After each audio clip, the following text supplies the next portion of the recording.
Texas or was it Canada? Drinking whiskey in the morning light. Up the stage all night long. Welcome back, everybody, to episode 22 of Bell to Bell with Bobby Blaze. This week we are coming to you from the Nashville Fairgrounds. I am your host, Jeremy Vilmur, and joining us now is the star of the show, Bobby Blaze. Hey, Jeremy, man, it sure is good to be back and back to a normal venue here at the Nashville Fairgrounds, man. The last couple has been kind of creepy due to the season, I guess. Maybe it's the season of the witch or whatever. I don't know. But, man, I'm glad to be at those last two locations, and I'm glad to be back with you this week, my friend. Yeah, I was starting to wonder, are we making Adam use his own credit cards when he books this stuff? I'm beginning to wonder, man. I don't know. everything kind of seems to be done by the lowest bidder each time. Yeah, I think so. But yeah, we got this is episode 22. Can you believe that? That's awesome. And we're coming from the Nashville Fairgrounds and Nashville, Tennessee, of course. And with that, we got the scariest gimmicks that flopped. I think last week, that was one of the funner episodes. The last two's been, everything's fun, it seems like, when we have these rants and this and that, or I do, at least. I think we both did on that one. Yeah. We went off on a certain product. But anyway, the last couple of episodes have just been really funny, fun to do. I said that last time, funny instead of fun to do. And I'm hoping this episode comes across as funny also because, or fun, god damn it, just get me going. But anyway, my point is, it's been fun doing these last few episodes of scariest gimmicks last week, and this week is the scariest gimmicks that flopped. Last week, the ones that got over. Yeah. Well, to be fair, I hope our episodes are usually fun and funny at the same time. Yeah. Yes. Because we do try to, do a little bit of entertainment in there and have some good times and stuff. So, but, before you get into the venue here and what we're going to talk about, a little bit about that. Do we need to give any shout-outs or anything? Because I have a couple of things I want to go over real quickly. But let's go over yours, and then I'll do mine. Okay, well, sorry about the big cough there. I always catch myself when I listen back on the podcast about having an opportunity to do something. And last week we introduced, we were just doing, like we mentioned, the top 10 scariest gimmicks got over. And one of them was Jake the Snake Roberts. And in that, we also mentioned, you mentioned Kendo during another little segment. I can't remember what the exact one was. But I have a little story there. I actually, I had a chance to talk about it last week and didn't. The Kendo gimmick, man. The one funny story I wanted to tell real briefly about Kendo was Jake Roberts' henchman when Jake came to Smoky Mountain Wrestling. And, it's no spoiler alert right now that Tim Horner was the original Kendo. He left the position, and I took over. I'd gotten fired. It's a long story. I'll tell you on another podcast. It's really funny about me and Cornette having words. At times, every time I got fired within 2 days, it was like 3 times. And then 2 days later, it's like a fuck you, Jimmy. It's fuck you, Bobby. And it was right back to, he hired me right back. It's just one of these things. We have a great relationship, and I love Jim Cornette, so don't even take it out of context. I stayed there, and it's one of those things. Sometimes he had to send me away so I can come back. One of the times I came back, I had just left because he wasn't going to use me. For obvious reasons, I'd been there, and then Tim quit, so he put the fucking Kendo. He called me like 2 later, like, Bobby, you want to be here? And I was like, yeah. So it was right back on good terms, whatever. But Jake Roberts, one of the gimmicks that got over was we was in Knoxville the night of the OJ chase. And that was the worst we ever drew in Knoxville, Tennessee at the Civic Coliseum there was a baseball game taking place in town with a well-known basketball player playing for Birmingham. He was playing for the Birmingham Barons. You might have heard of Michael Jordan was in town, played against the Nashville Smokies Nashville, still in my mind, Knoxville Smokies that night. So that took a large portion of our crowd. And also everyone's fucking home, watching TV because OJ chases on the TV. And I had been there for probably 3 or 4 weeks as Jake's henchman. We already shot 3 or 4 weeks of TV. Long story short, what's funny was people were yelling that were there. I had people yelling at me before Jake and I went out, "You ought to be ashamed of yourself, Tim Horner. Tim Horner, you're a piece of shit." And I was standing there, and the other thing was Jake didn't have a snake that night. We had a big old hose, a vacuum hose, so like a pump. Okay. A water pump type thing. You're probably familiar with it. I don't know the exact, the hose type, what that's called. A vacuum pump hose, if you will, and it was rolled up in a duffel bag. So it was a moveless snake that night. But, that was one of the worst nights ever as far as drawing, but that was just a little kendo story about a gimmick that, it wasn't supposed to be scary, but it didn't get over. And of course, within a couple of weeks after that, I gave it up to, Brian Logan, Brian Keys. I called Cornette and said, "I can't do this without blah, blah, blah." And we were like, "Well, don't," and I no-showed. He sent a message. It was really funny. He's like, "No, don't worry about it. I got someone else to do it for less than what you were doing it for." So he saved money for her. Then I got it. Then he saved money for me when someone else got it. So it just faded out. But it's one of the funny stories that, that was one of the worst times ever that Smoky Mountain drew because of that. But I was there. But my name, Bobby Blaze, wasn't on the marquee, so I can't take the heat for that. The other thing was we mentioned Kane as getting over as a number 2, last week of gimmicks that got over. Kane actually stepped to my mom's couch a few times. And, before he was Kane, before he was even Unabomb, he was coming through and he stayed here in Kentucky a couple of times away from Tampa back to, St. Louis, Kansas City, St. Louis, wherever it was out that way where he was living at the time. Of course, that's been many, many years ago, and Glenn's always been really, really good to me, and likewise to him. In fact, when I went backstage a few years back to a WWE show, my youngest son, I was talking. Charles Robinson, and Scotty Armstrong got me in. I'd been talking to him, and they, come up, blah blah. I wanted to go, of course, and anyway, I think it was Scotty said, "Man, Bobby, you're not going to know anyone on the show hardly, I ended up knowing Glenn and Dustin. That was pretty much it as far as people I knew. But Glenn, I called my son, and I handed a phone to Glenn, and he told me my boy was working his first job, and Kane gave him a little talk about how important it was to work and have a job and, make an impact as a little 16-year-old, and that's been like 5 years ago now because my boy's 21.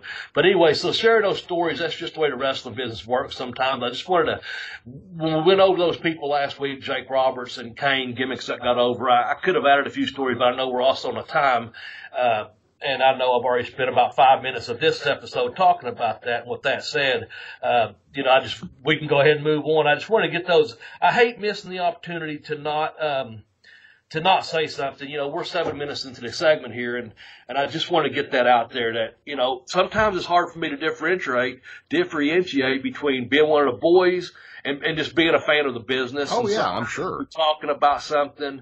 And my brother or my son or even you will say, "Bobby, but you had a perfect opportunity to say," and man, I just get caught up in it because we have such a fun time, recording the segments. Yeah. So anyway, I'm going to stop there and just let you know I appreciate you letting me get that off my chest. Absolutely. I didn't get to tell those personal stories. And I think our fans get to, when they get a peek behind the curtain, if you will, they enjoy them. It seems like it. I get good, tweets back from it and stuff. Yeah, absolutely. No, I love when you have little stories. I know what you mean about separating yourself as a fan or somebody who's involved. So a couple of years back when I first started podcasting, my wife and I had a podcast about one of our favorite TV shows. It's kind of little known. It's called Corner Gas. It's from Canada. It was during the time where our kid passed away. And we just locked on to the show, and it was something that was always happy. Nothing really bad ever happened. So we're doing a podcast, about the show. We're getting fans. I get a couple interviews with some of the cast members. Then we go up to Canada and go to dinner with one of them and his wife. And I had to shut the podcast down. I was like, the line has been blurred too much between me, Jeremy, the fan of the show, and Jeremy, the friend of the guy on the show. I can't watch the show anymore, and I can't talk about it much because it feels like I'm stalking him at that point, Yeah. So I understand where you can get yourself in that position, like, because you're Robert Smedley, the guy, but you're also Bobby Blaze, the wrestler. Yeah. So yeah, I mean, not to show everybody your gimmick, but No, that's hard sometimes. It really is. And most people know me, and people know, and I don't see a whole lot of people. I live in a small town, everyone knows everyone, but some people call me Smed. If someone, I used to tell people, I'll just say it real quickly. If someone says, hey, Smed, I know I've probably played basketball or sports with that person, and I went to grade school through junior high or maybe high school with them. If someone calls me Bobby, then I know they probably, just know me from school. And then if someone's called me Robert, there's about 3 people coming. I know my ass is better turn around and see who the fuck just now talked to me, because I know them really, really well. And there's only about 3 people left that call me Robert. So, but most people say, hey, Bobby Blaze. It's 2 words. It's not like, hey, Bobby, hey, Smed, hey, Robert. I get a lot of, hey, Bobby Blaze. And a lot of times when I turn around, I'm like, okay, I'm drawing blanks. Where the fuck do I know you from? Yeah. And they just know who I am. And so I know when I hear, hey, Bobby Blaze, it's either someone that's seen me on TV and probably does not know me very personally. So I went to the library for a Independent Authors Day last Saturday, and they had the table, had like 7 authors there, and my name, it said Robert Smedley, and underneath it said Bobby Blaze Smedley, and I'm like, there's like 20 fucking people here. I don't know how the fuck, they don't know who I am. I don't know who the fuck I am half the time myself. It's just me, So, yeah, it's hard sometimes, but I know who I am. That's when people say, I hate when people say, do you know who I am? They pull that card. I'm like, motherfucker, I know who I am. That's all I care about. Yeah. Well, anytime. I sometimes know who I am. Anytime somebody says that, I'm a minute away from headbutting them in the nose anyways, Oh, you know who I am? I'm just thinking, you're the same guy that's going to crumble when I headbutt you in the nose. There you go. If I knew who you was, do you really think I'd give a fuck? That is always the important And part. I never pulled that out. That's one thing, I'll say that. I've never been that person that says, do you know who I am? I'm like, are you fucking kidding me? What kind of arrogant fucking asshole prick says, do you know who I am? I'm like, well, probably not, pal, but we'll find out in just a minute. I'm with you. That's awesome. Yeah, my only shout out this week is to the National Wrestling Alliance. Happy 70th birthday, NWA. Oh, good shout out, man. Yeah, the old girl ain't as dead as they've reported, apparently. Apparently not, man. Yeah. With that said, why don't you just lead as a great segue into why we're coming from Nashville? How's that? Oh, yeah. Well, so this, like I just said, is the 70th anniversary of the National Wrestling Alliance. And they're doing a big blowout show at the Nashville Fairgrounds. They're going to unveil the new NWA national title. James J. Dillon apparently is going to be presenting it or handing it off. I'm not sure which. Yeah. Jazz is going to be defending the women's title. And Nick Aldis versus Cody, 2 out of 3 falls for the NWA title. Nice, man. And that's this coming Sunday, correct? Yeah. That's, it's funny to me because for 20 years I couldn't have given a shit about pro wrestling. And now all of a sudden I am super excited by it all over again. I'm like a teenager practically, Right on, man. Yep. Kind of go what we talking about, differentiating a fan and a person. It's good to be a fan. Yeah, I mentioned that a couple weeks back, man. It's really good to be a fan again. I'm with you. You got me excited again about getting into, listening to these different podcasts and listening and watching some of the wrestling that's going on out there today on the independent scene. And we had talked about that, doing something along those lines of alternatives to your wrestling product. But man, I think it's kind of come along on its own that there's a lot out there. And I appreciate you smarting me up to that. The only thing I have is from the Nashville Fairgrounds was it's been around for a long time. As far as the wrestling goes, it's been home to, of course, the old Memphis territory. That was a weekly town there. And I'm just going to say a few words about it real briefly. And that is, it has been home in the past to Ring of Honor, Total Nonstop Action, Traditional Championship Wrestling, Crossfire Entertainment, NWA Showtime, All-Star Wrestling, USA Wrestling, and most recently, Aero Lucha. Longtime wrestling promoter Nick Goulas joined the National Wrestling Alliance in 1949 after its creation. As NWA Mid-America, Gulas promoted weekly matches from 1973 to 1977. In 1977, Jack Briscoe would be the first NWA World's Heavyweight Champion to defend his title in a 2 out of 3 falls match against Don Green, 2 falls to 1. In 1975, Briscoe would again return to the fairgrounds and successfully defend his title against Don Kent. Although Terry Funk would defend the title in Nashville during his reign, it wouldn't be at the fairgrounds. Although the World's Heavyweight Champion would be absent from the shows in the fairgrounds, the NWA would still play a role in NWA America Championship belts being defended. Even in the 80s, the venue was being booked by Continental Wrestling Alliance that has ties to the AWA. The NWA titles would still be defended as the NWA Southern Tag Team Championship.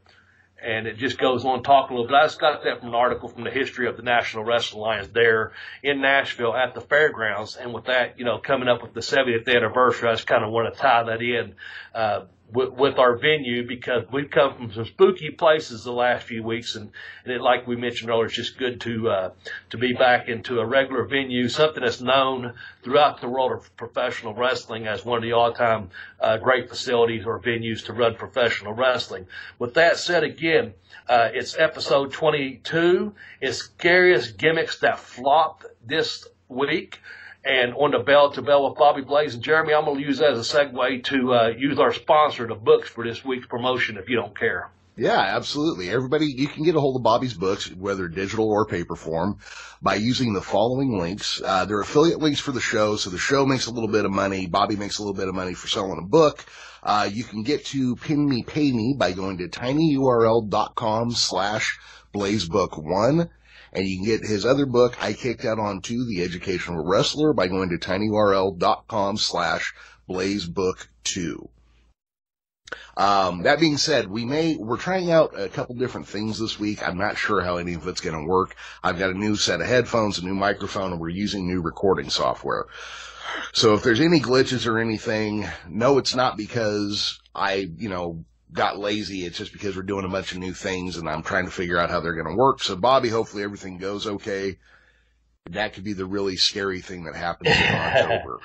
Well, it sounds good right now, I'll say that. And I am showing that it is recording, so that's another good plus in the right direction, we'll say that. Listen, folks, you just heard where you can get the books at. Also, on this podcast, you can follow Jeremy on Twitter at The Geekish Cast. You can follow me at Bobby Blaze 744 on Twitter. You can also follow our joint account. And Jeremy, you've blown that account up. Thank you so much, man. It's the Bell to Bell Blaze. That's on Twitter. And if you don't care, fans, listen to us. We really need this. Rate us, review us, and pass it on, man. That's how we get, we've got a good fan base. I'm real happy with our fan base. Some of you guys out there just keep retweeting us and texting out. I know there's a Facebook page that Jeremy has out there for the Bell to Bell podcast, or Bell to Bell Bobby Blaze podcast. So just keep it out there, man, and give us some more reviews and rate us on iTunes, Google Play, or wherever the fuck you download it out. I download it every Friday morning, and then again, sometimes I download it on my phone later that evening, and I just try to catch some of the stuff to try to make it better, because we want to bring you the best podcast we can. And with that said, Jeremy, we like to have fun with it, and we hope you have fun. And the feedback we get, man, has been really good. And that's kind of where we started the podcast at. It is that, we don't come on here and try to shit on anyone. We try to have a good time. We try to show some love to the world of professional wrestling. And the reason I mention that, because as we get ready to do our top 10, we're going to, hold on, motherfuckers, just hold your breath one more second, is this right here. We got 10 guys here, and we mentioned this, I think, during the goofiest gimmicks, and we'll mention it again, because we're not here to shit on anyone. We're here to have a good time, and we got some gimmicks that flopped. And, no one fucking wants to admit, oh, man, this gimmick, I mentioned Kendo earlier, that was 3 different fucking people, and it's just one of those things, people trying to fucking make a living. These these guys, when we mention these top 10, we're not making a dig on their talent or trying to shit on them. It's just that the gimmick didn't fucking get over. And the fans know, true wrestling fans know, man, you know, when you've been fucking snowed or shit on or, you know, whatever, you know what I'm saying? So with that said, because Jeremy, he'll straighten me out on one of them, I was like last night, you know, thinking, oh no, can't put him on the list. And Jeremy like Bobby, and he'll tell you that in a second. But just so everyone knows, we're not trying to shit on any of these guys that have these gimmicks. We're just talking about the gimmicks that flopped. It was the gimmicks themselves. And once again, it goes without saying, you could have your own top 10. This is who Jeremy and I picked for our top 10, and we hope you enjoy our list. And with that said, I'm going to leave a segue for Jeremy to say number 10 whenever he wants to, because I know we get to one of these, he's going to say, Bobby. And I was like, yeah, I know. I already told him offline, man. I had to differentiate between the character and the gimmick he portrayed at one point. So anyway, go ahead, Jeremy. Well, we'll get to that one pretty quickly. Yeah. But we'll start with this is scary gimmicks that flop, and number 10 we're going to go with Waylon Mercy. Yeah, that's for you, Tex. There you go. Yeah, 'cause we really didn't. We had so many number fucking 10s out of between numbers 11 through 19. We couldn't decide who the fuck's going to be number 10. Yeah, that was a bit of a struggle. Waylon Mercy. So he was kind of based off of, and I can't remember the character's name. We were just talking Max about Cady. Yeah, Max Cady from Cape Fear. Cape Fear, played by Robert De Niro. He was kind of. He was kind of a slimy, criminal, scary dude that looked like he hung out in the Everglades or something. I think a lot of his character eventually was recycled or reused or reimagined and used for the Bray Wyatt character, if I'm not mistaken. They have some similarities. Yeah, I think there's some tie in there. We kind of talked off air about that. And that's I think Dan Spivey was Waylon Mercy. Is that who we decided to kind of like going back and forth? I think that was a character, probably Vince or someone there at Creative, whatever, when Cape Fear come out and they was like, you know, looking around for talent. Obviously, Danny Spivey is a big star in Japan and worked all over the world. But it was just something they came up with that character, and it just, you know, Max Cady was a scary character on the movie, but to portray it in a wrestling way, it just didn't come across good. And I do think it was kept, I don't know how you would say that, maybe in a box or somewhere in the back of someone's mind or a notebook somewhere that was like, you know, here's something that's going to be reoccurring. And there's some kind of a tie-in, as you and I spoke about, with the Wyatt family and Bray Wyatt and all that. And again, we don't go in there and fact check every little goddamn thing we come up with, but it's just under Jeremy and I, when we spoke offline, one thing we kind of thought there's got to be some tie-ins. Even my youngest, like I said, I mentioned earlier, his, about something. He kind of brought up the Wyatt family, and that's just I think there's some kind of tie in there with Waylon Mercy and there was pieces of that character throughout a few years before the Wyatts coming along. Is that what we're trying to say, maybe? Yeah. Something along those lines? Yeah. So now Dan Spivey did a great job portraying the character. It just didn't land. Right. For whatever reason. I mean, there's going to be a couple of these that are like, we don't know why this didn't work. There's going to be more. We're going to be like, this was stupid. I don't know why they tried it. This is one it's one of those ones. I don't know why it never quite caught on. It was creepy. It was spooky. Again, this character was kind of repackaged into Bray Wyatt where it did work. Yeah. So, you know, timing or anything else. I mean, this was the Barry Windham of gimmicks, I guess is what I'm getting at. The timing, yeah. That's a good way of putting it, yeah. And if you listen to the podcast for regular, you'll catch that reference when he says that. So, yeah, the shirts and the look, the hat, and I don't know, I think they had a good idea, it just didn't at the time. And now, but, you know, several years later, it did get over, but not under that Waylon Mercy name. And that's not a dig towards Dan Spivey, but number 10 was Waylon Mercy, and he did not get over. So, you know. Yep. And you know what I started to say when I said Mercy? What's I'm going to break from our top 10 real quick. You know what? Woo! Have mercy, Daddy. We got a couple messages this week, man. The Boogie Woogie man, Jimmy Valiant, sent us a fucking personal message.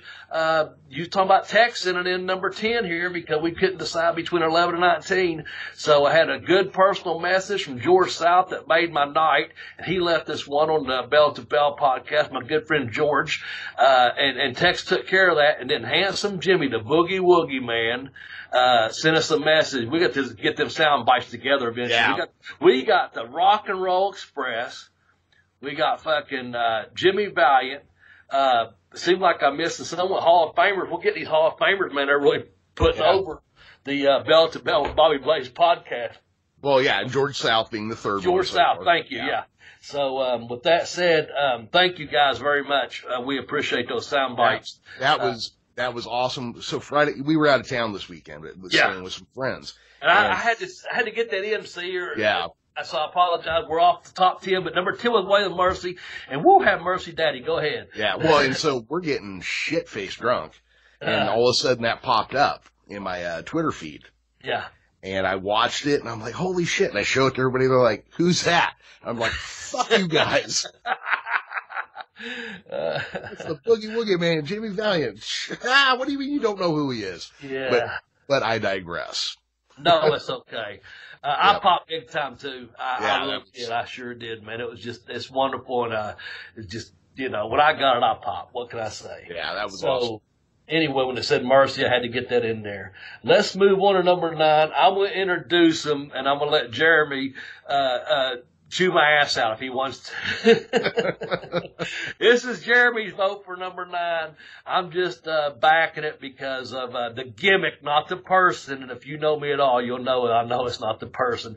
But coming in at number 9 on the scariest gimmicks that flopped. Anyone that fucking puts a nylon on their fucking head, you're not in there robbing a bank or something, but you go on national TV with a fucking chainsaw. It's Chainsaw Charlie. And I'll tell you another goddamn thing, Jeremy.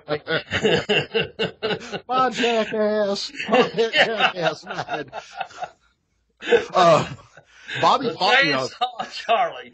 Number 9, tell me about it. Bobby, you fought me on this one because I threw the name out there. You're like, no, it's just not happening. I'm not putting him on there. And I said, I'm not talking about Terry Funk. I'm talking about Chainsaw Charlie. And folks, that's a shoot. I was tweeting them, we direct message on Twitter, and I was writing them back going, I can't do it. I can't. It was like Brad being Arachno Man, and Brad Armstrong and that goofy gimmick. He was like, Bobby, you got to understand, we're not talking about Brad. We're talking about the gimmick. And I swear to you, it's 11 o'clock Eastern Standard Time, so whatever that is out in California. The last message I wrote, Jeremy wrote me. What did you say? What did you say? Oh, God, what did I say? You said we're not talking about Terry Funk. We're talking about the gimmick at Chainsaw Charlie. So finally, right before I went to bed, and I read that last message, and I was like, okay, put him in the top 10 because I couldn't get past the part of Terry Funk. I said, he was just there for a paycheck. He was just there having fun. And Jeremy, write me back. You're not seeing my point. It's not Terry Funk. It's Chainsaw Charlie, Bobby. Yeah. Well, and I'm gonna throw a couple things out there. I mean, basically they were shooting for Leatherface, obviously. Yeah. I believe they had him teaming with Mick Foley, I'm pretty sure, or Mankind at the time. So here's one of the big issues I run into all the time with the WWF or WWE, depending on what era we're talking about. First off, he can't use the chainsaw. Don't give somebody something they can't use as part of their gimmick. Right. He's not going to be chainsawing anybody. Matter of fact, if you go back to the original Texas Chainsaw Massacre, only one person got chainsawed in that. So it's not going to happen. Secondly, who puts a fucking panty hose on Terry Funk's head? And didn't he? No, you know who I think did it, if I remember correctly? I think Terry Funk done it. I think if I understood correctly, I read it in his book, or I heard it. I'm pretty sure I read it in his book.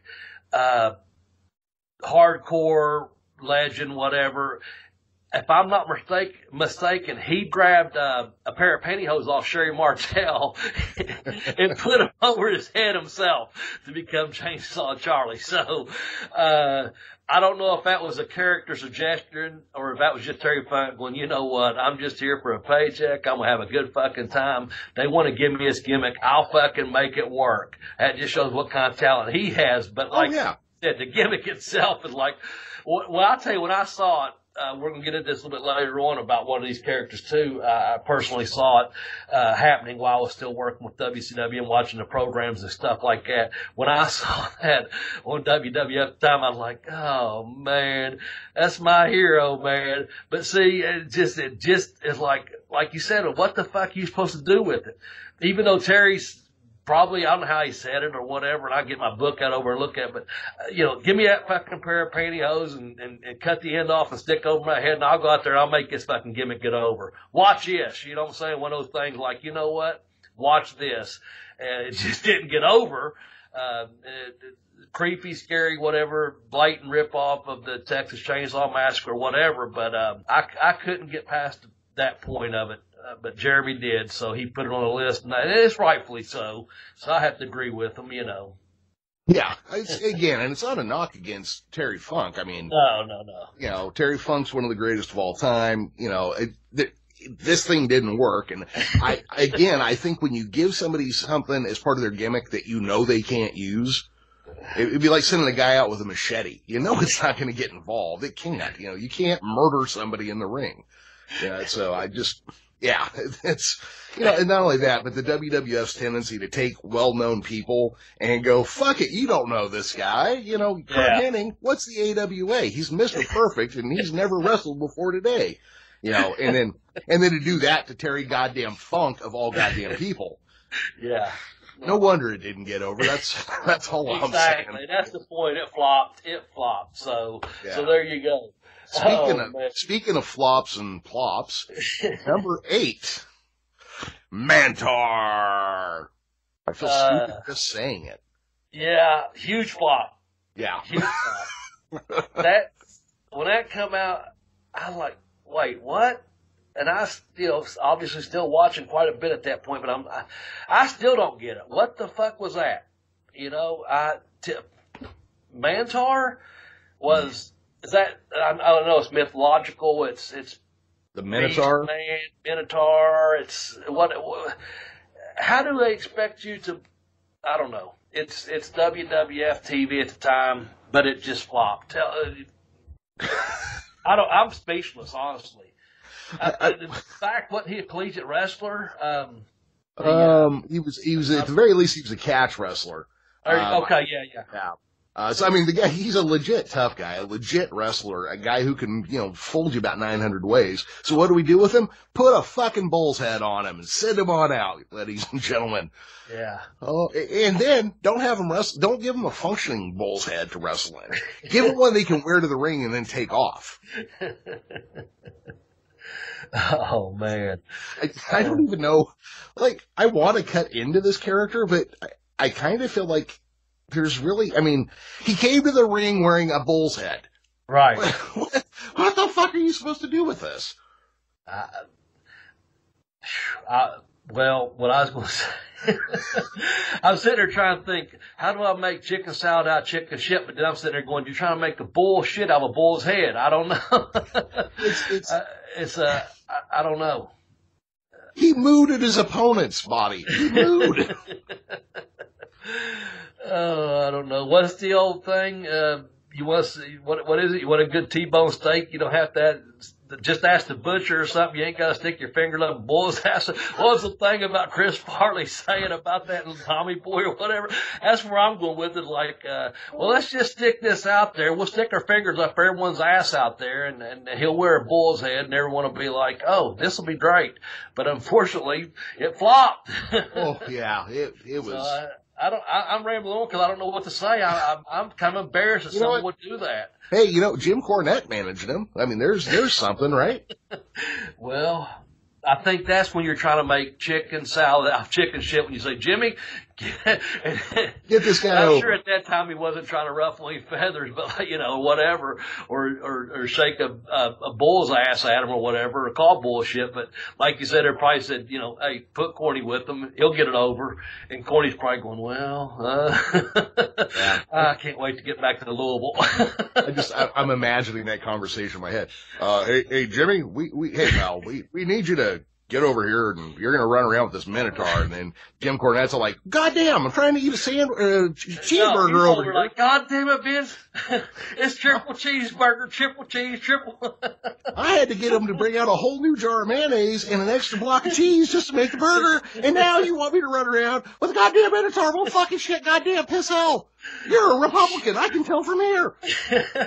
He's probably thinking, I could have fucking be back in Tennessee, and I could put a fucking title on that fucking Bobby Blaze from over there in Ashland, Kentucky, and have less fucking headaches than I have up here. Oh shit! Who the fuck knows? But yeah, if Corny couldn't salvage it and it flopped, what are you going to say? Yeah. Yeah. That's one. Enough for fucking Vince and Corny, or Corny Vince impressions, whatever you want to call it. But, yeah. So let's go to number 7. Is this another one that's just a copycat off of several different, gimmicks, I guess? We mentioned a couple last week that really got over. We had, Vampiro and Gangrel we kind of put together. And of course, the number 1 that got over was The Undertaker. But this cat right here, man, it just flopped big time. Coming in at number 6 was, Mordecai. Yeah, in the poking around I've done on this guy, it looks like the vignettes were actually kind of catching. Like, people were interested. They seem to have created a interesting character. And then he comes out and he's basically just a more albino Undertaker. Because, the Undertaker's pretty pale when he's, if you look at the skin underneath that tattoo, he would burn in direct sunlight. Oh, yeah. Yeah. And this guy was just like, he was the Undertaker in white, and they couldn't quite get him to carry a cross, so they just gave him a cross with some funny ends on it. Yeah, this is another one of those, like, what do you even say about this one? It was creepy, and it didn't work. Even, it looks kind of stupid, too. Bobby, you got anything to add to about that? I'm drawing a blank, man. I really am, man. What are you gonna? I don't know. It's just I really don't. I don't know. It's just what was he? A Morticia Adams of fucking pro wrestling? I don't know, man. I think he was a religious extremist, pseudo messiah character is what they were shooting. Pseudo messiah. Yeah. Okay. I don't know.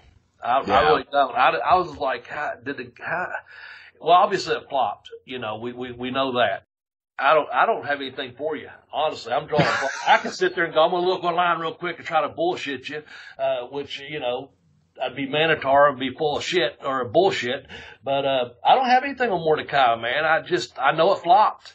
And like you said, it's just a cheap ripoff of other characters. And what are you going to do with it, And it's supposed to be scary and spooky, and that's our theme.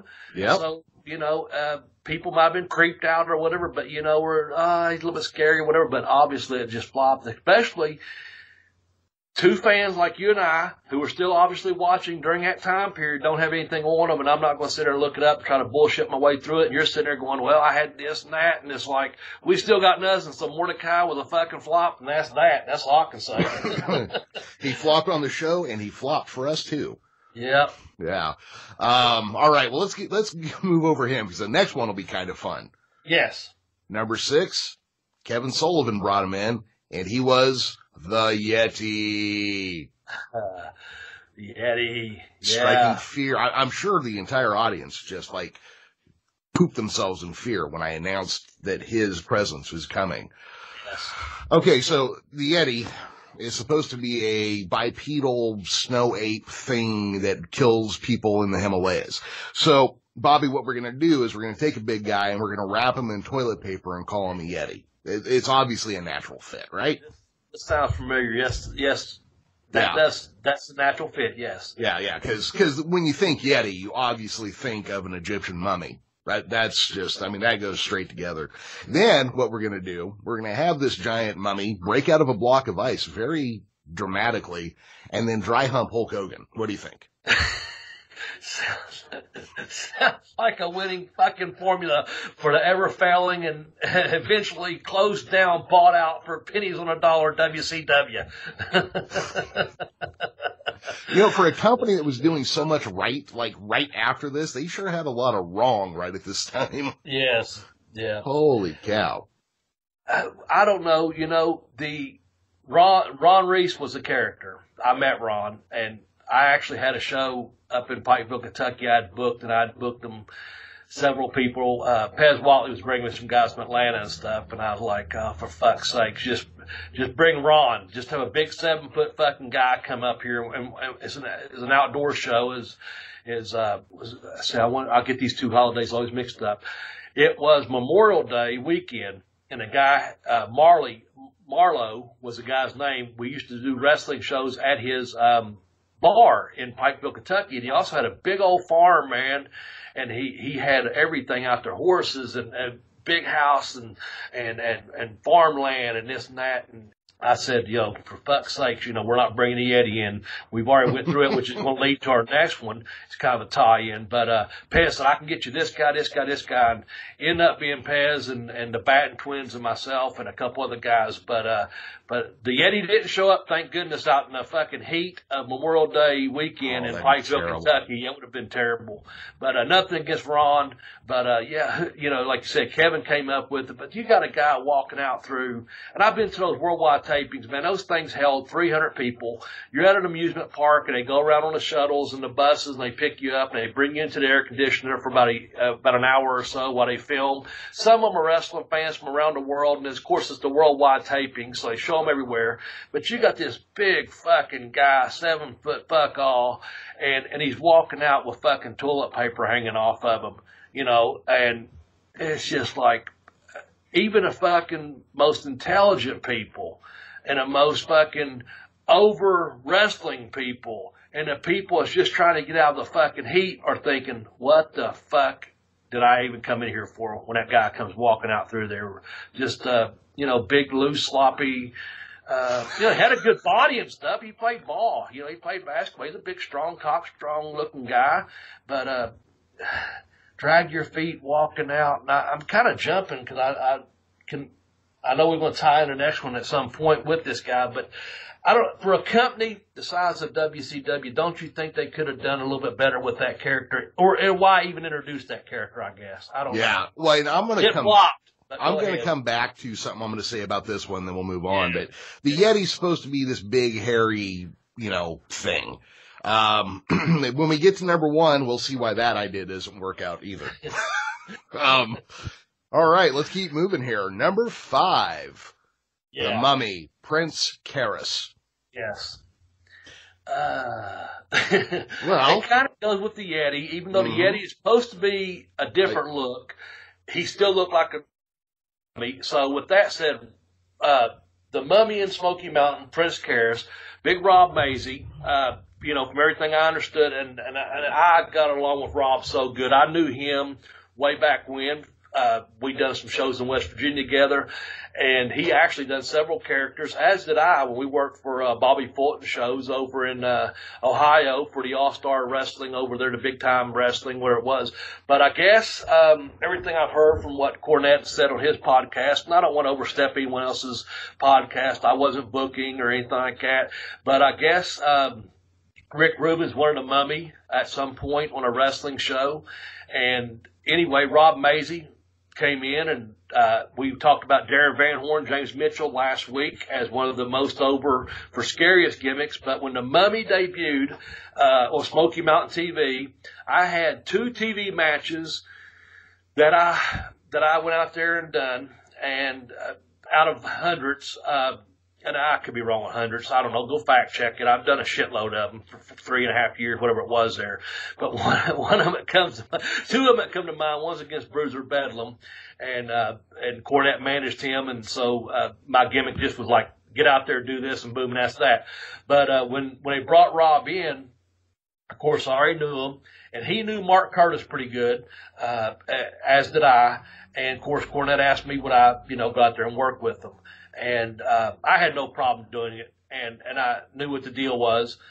You're there trying to get a job or have a job, and you're glad to have it or whatever. But the first TV tapings I did with the Mummy, Prince Karras, and we done a little program there because, like I said, Darren Van Horn went off on a fucking all kinds of interviews and this and that.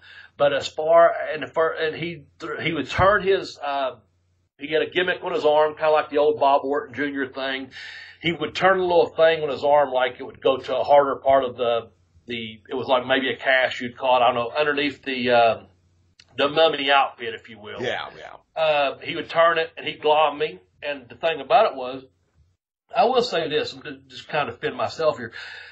I went down the way you should go down. The way he threw the punch, it was like he drove me into the ground, and I just went straight down for it. And, of course, there's no shame in that because you're wrestling a guy that's trying to push. Mm-hmm. And also the way he turned it, you got cheated, and I just went straight down and knocked out or whatever.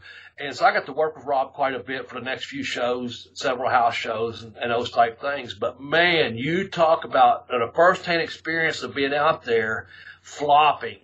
It fucking flopped. And that's not a dig towards Rob or Cornette or Rick Rubens or whatever. The thing was, man, I'd been there. And I was used to being out there in front of those TV audiences. You were in a lot of times at that point, the TVs were a small town, small high school gym, and people knew me. 98% of the fucking people knew me, and they knew it was bullshit. They're like, Bobby, whatever. And you got your announcers over there, and they know it. And it's just one of those things that just did not get over. Jimmy says, you care to go to the ring, blah, blah, blah. I go to the ring, and here comes this fucking guy just dragging his fucking feet, toilet paper hanging on. The same thing, as I mentioned, with the Yeti there. You just shit paper hanging off of you. You're trying to get up to the ring, taking your time. And then I go over and push him, and, of course, powder comes out like there's this fucking ancient fucking stink on them. It just flopped, man. From beginning to end, it just fucking flopped. And I'm going to shut up about it, but that's that. Well, yeah, that's, number 5. As the rumor goes, Rick Rubin wanted a mummy, and when Rick Rubin wants a mummy, you give Rick Rubin a fucking mummy. Absolutely. What do you do, I mean, he was funding the whole thing. You can't go back and be like, hey, I know you're writing us checks, but your idea is stupid. That's not going to work, Yeah. All right. Well, let's keep moving here. We're going to go to number 4, Papa Shango. Yeah. And there's a perfect example of taking someone that had how many gimmicks did he fucking have up there anyway? 3 or 4? At least 3. He got the last one, I guess, was a Godfather. But, man, I tell you what, I knew when I saw it on TV, I thought, this is a stinker. This is a real fucking stinker. This is not going to work at all. Just as one of the boys.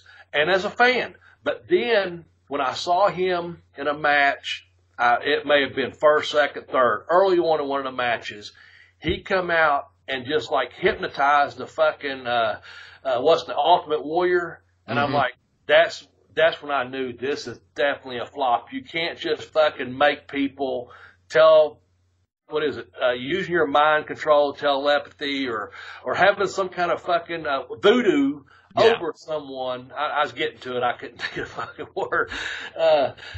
To use your mind control, some kind of dark magic or black magic or voodoo or whatever to say, okay, you're going to throw up on yourself and you're going to do this and do that.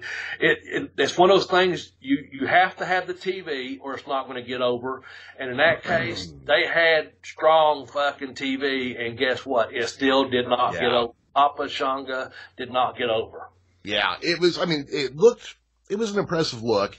Yeah. But anytime I see things in wrestling where you have a black guy painted up in a certain way, I get a little bit I'm always nervous that it's a little bit more racist than it seems at first. You know what I mean? Where you're just I don't think the intentions behind this character were good either. You know what I mean?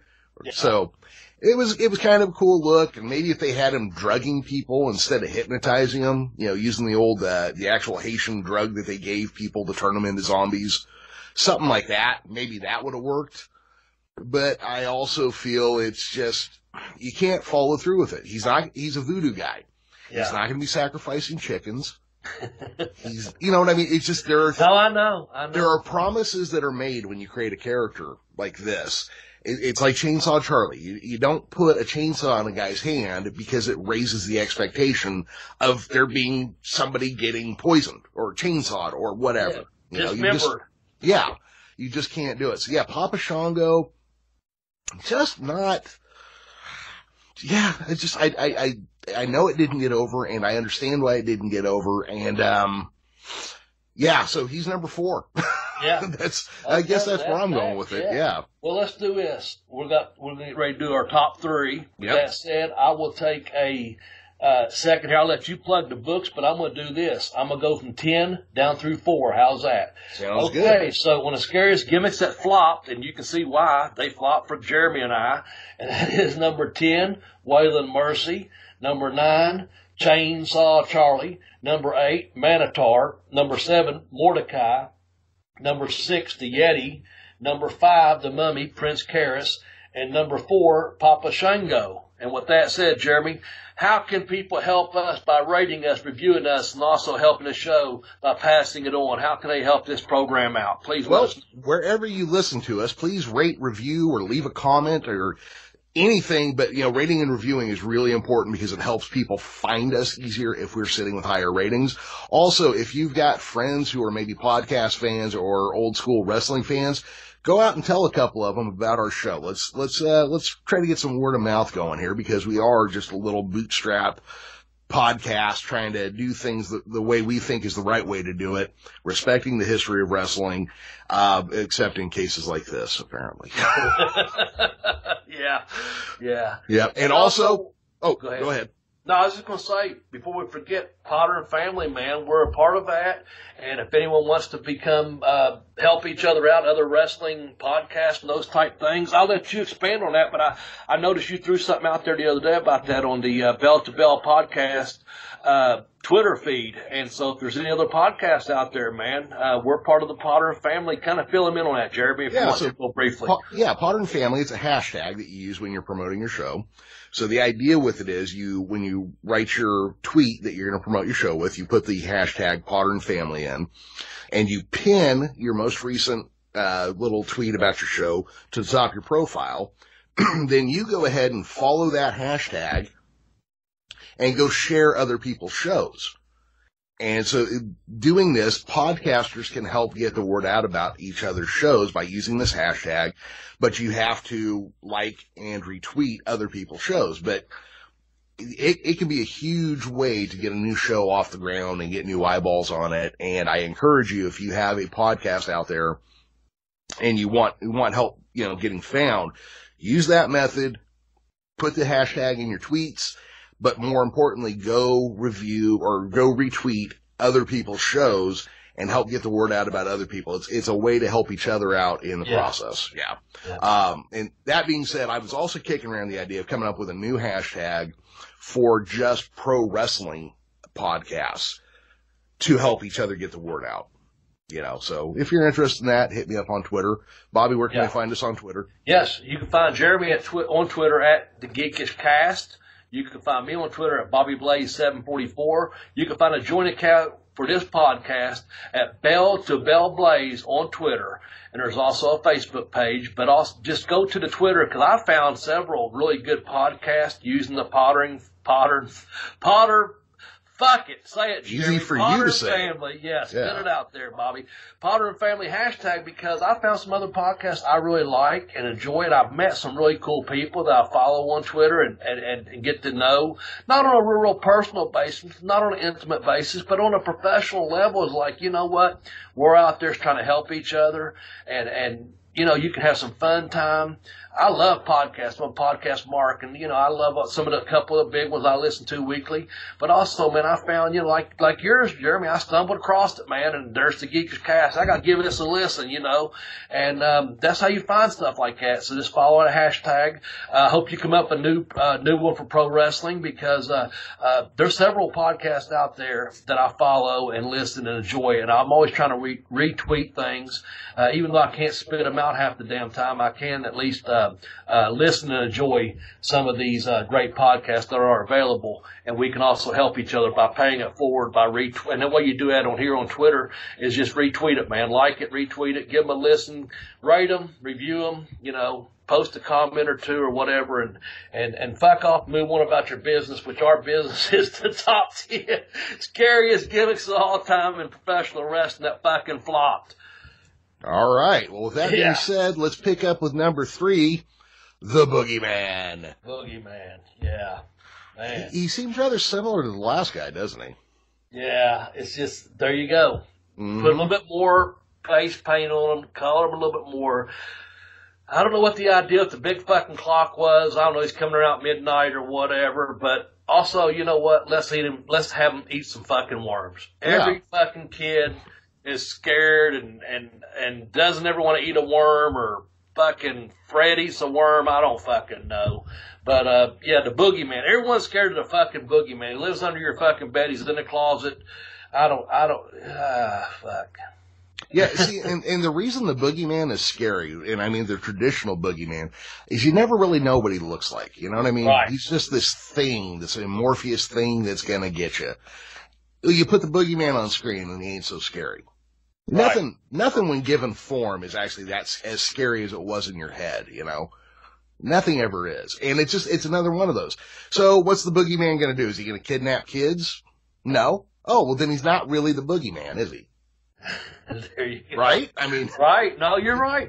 Keeping with what you said earlier, going back to the chainsaw, going back all the way through them all, putting spells on people or whatever. Like you said, man, what's he going to do? Is he come out and fucking snatch kids out of the crowd?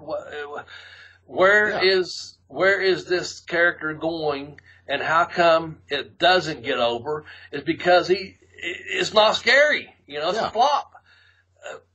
But he was sneaking around the ring. What? I mean, yeah, and wasn't he one where they weren't really pushing him as a heel or a face? They were kind of doing both or in between.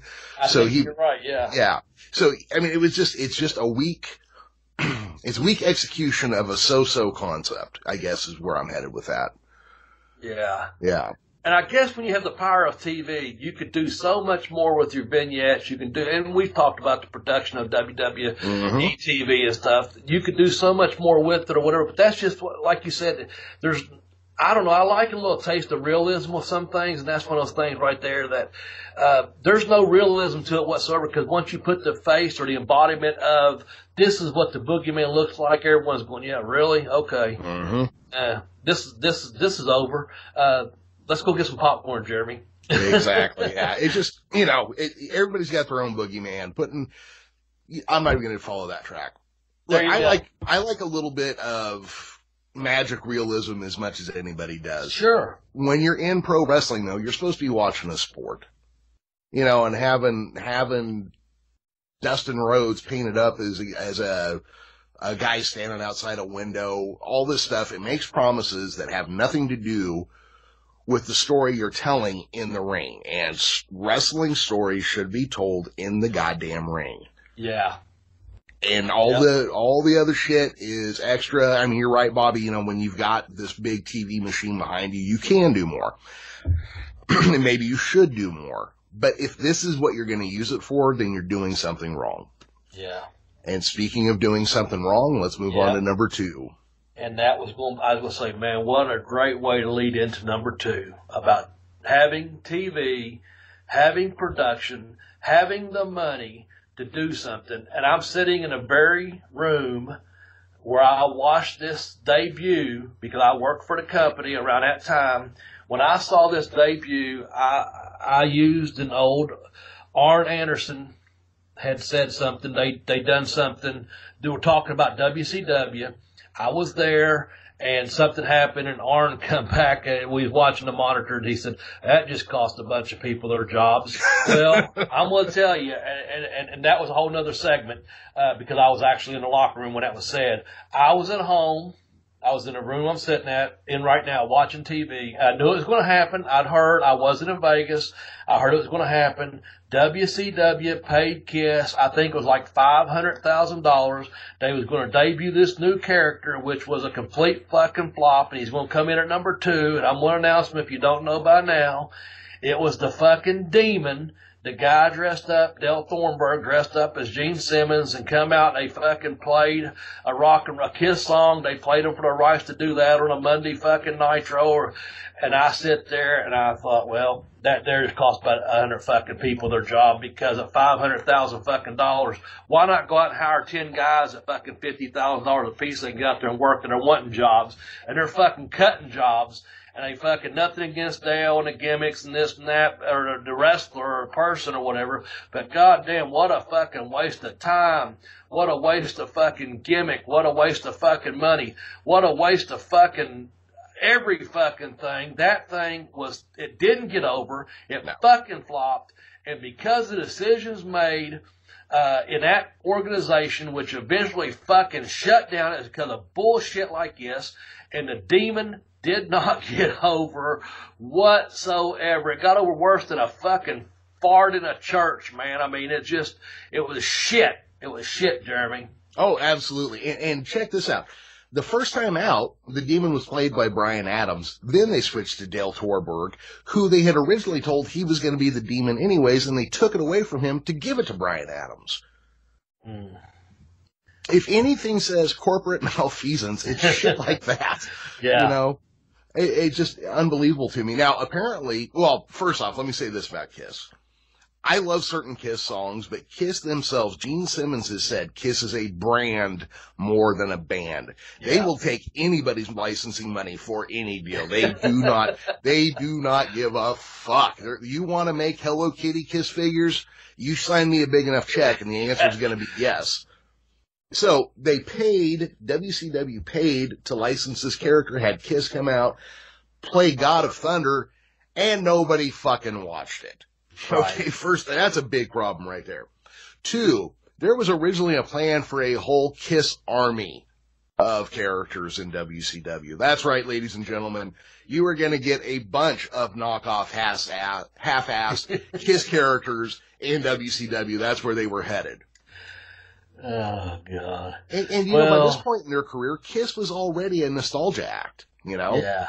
Young people were not listening to Kiss. I think, I know I've seen Kiss about 5 times, and I want to say in 98, that was probably the 4th or 5th time I saw them, and then again in 2000, I think it was, I saw them again. And as a band, I saw, you know, as a fan, I was a young kid, I saw them in 8th grade, 1978. Watched them, you know, but at that point, you're already smartened up to the gimmick, like you said earlier, not to be redundant, but sign the fucking line, man. We're a fucking merchandising machine, man. Yep. We'll take your fucking money. The only thing I'll say about that is okay, I'll be a greedy bastard for 2 seconds here, Jeremy, okay? Sure thing, yeah. Because I did not know, or if I did, I had forgotten that there was going to be a whole Kiss army, okay? I know what kind of money I was making, and I know I was getting to get laid off because of bullshit like this.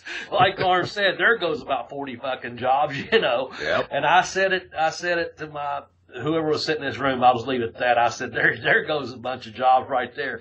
If they had said, Bobby, we want you to be fucking Ace Frehley, a copy of the Spaceman, or we need you to be Peter Criss, we want you to dress up as a cat, or you know what, Bobby, you're the fucking love child, put a fucking star on your eye or your ass, it don't matter to me.